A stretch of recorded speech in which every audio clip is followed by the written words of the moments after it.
I've got now Mr. Peter Rosso, a leading rose grower in Perth, and he'll tell you a little bit about climbing roses and the advantages of climbing roses for security problems.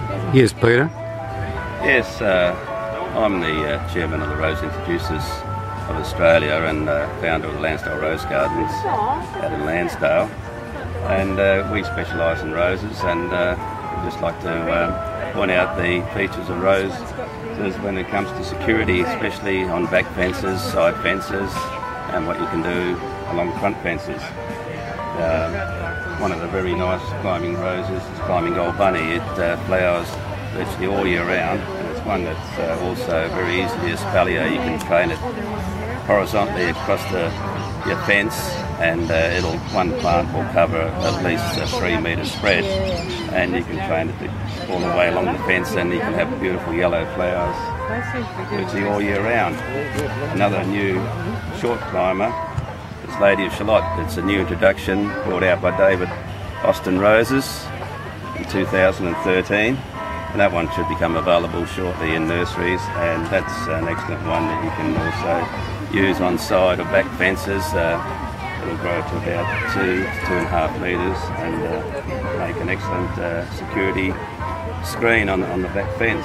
Peter, what about problems for the amateur rose grower who really is not grown them much before, but is just a bit scared that it sounds very complicated to grow roses? Can they just go and dig a hole, put in some fertiliser and hope that they'll get a result that will deter crooks coming over the front fence? Yeah, roses are generally very easy to grow. You don't have too many problems in establishing roses, so the main thing is, especially in Perth sandy soils, that you dig a hole and you put some soil improver in or soil conditioner, and that will build up the soil, and use a bit of sort of composted material to help as well. And once you've got the roses in there, the main thing is to water them well and fertilise them regularly. Once they're established, the roses will virtually look after themselves. They're a very hardy plant, also water-wise, and there's no problems really when it comes to an amateur grower. If you're going to really want to have an excellent display, well then you've got to put in a little bit extra work, but if you just want a security fence up, roses are an excellent plant to do that. Peter, I've been told with climbing roses, all you need is a pair of head shears to clip them back after a blooming situation. Yes, the climbing rose is really very easy to maintain. You can get the motorised hedge trimmers and then just cut them back with that. I've had some roses that have been really big and very hard to manage, because some of my climbing roses got up to 3 metres high and virtually 4 metres wide, and you've got stems on them as thick as my arm. And what I do is, if I want to cut them back, I get the chainsaw out and start up the chainsaw and cut them back with the chainsaw, and a month later they're shooting away again, and there's not a problem at all. So you can go to those sort of measures. You don't have to use the hand clippers if that's going to be too much like hard work. Right, Peter, thanks very much for that. The only other thing I want to ask about is aphids. Everybody seems to worry about aphids. Aphids, main time of the year you're going to have aphids is early springtime, when the weather starts to warm up again. You don't see too many of them over winter, and you won't see them over the heat of the summer. So in springtime and towards late autumn is when you'll have aphids. But no, if you're worried about spraying and things like that, you just get a high pressure hose and just hose them off, and that gets rid of most of them. They come back again a few days later, just hose them off again, and so that it's not a real major problem. And if you leave them for a while, after a couple of weeks, you'll find the ladybirds will take over.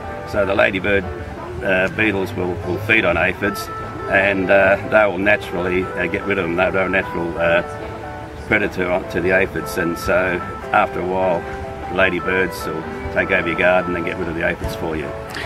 Thank you very much, Peter. So in any capital city, what people need to do is to go along, find an established rose grower, a reputable grower with healthy plants, and select some climbers that are going to have a good span and are going to have nice big thorns. That's correct, yeah. There's a number of different climbers that you could use with lots of thorns, like Albertine. Albertine's a very thorny climber and spreads very well, and another one's Wedding Day, very thorny again, and it spreads over a huge area. One plant will cover 6 metres width quite easily, and they will keep anybody from jumping a back fence. Once you've got that growing across the top of your fence, people are going to be very wary of climbing over, because it's a thorny plant.